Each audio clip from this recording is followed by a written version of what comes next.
আমার এই প্রথম এরকম একটা এক্সপেরিয়েন্স। আমি রাজনীতি করি না, কিন্তু রাজনীতি খুব ভালো বোঝে।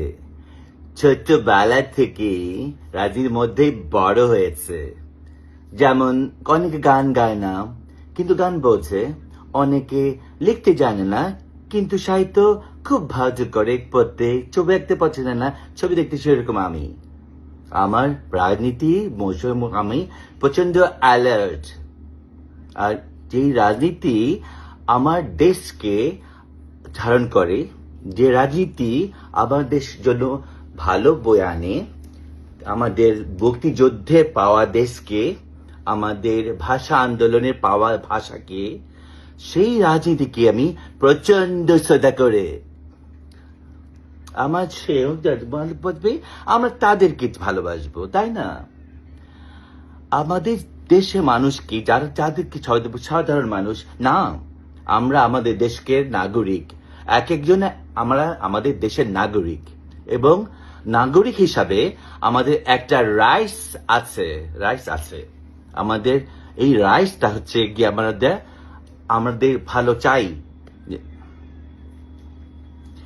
এবং আমাদের ভালো যেই করবে তাকে চাই।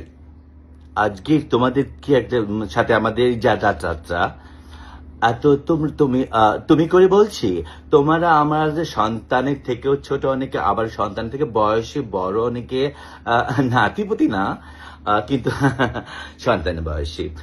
তোমরা আজকে দারুণ একটা কাজ করেছো, অনেক ধন্যবাদ তোমাদেরকে।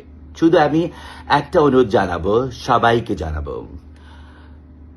আমরা যারা বঙ্গবন্ধু সৈনিক, যারা মুক্তিযুদ্ধের সৈনিক, তা জয় বাংলার সৈনিক, তা আমাদের ভদ্রতা অন্য লেভেলে হতে হবে। আমার মুখে যে ভাষা, সে ভাষা তো ভাষার জন্য যুদ্ধ করে পেয়েছি আমরা। আমার মুখ ভাষা তো কাউকে নষ্ট করতে দেব না। হতে পারে হাদি সাহেব অথবা সারার ফারুকী সাহেবদের একটা নিজস্ব একটা ভাষা আছে, কিন্তু ওটা আমাদের ভাষা, আমাদের বাংলাদেশের ভাষা না।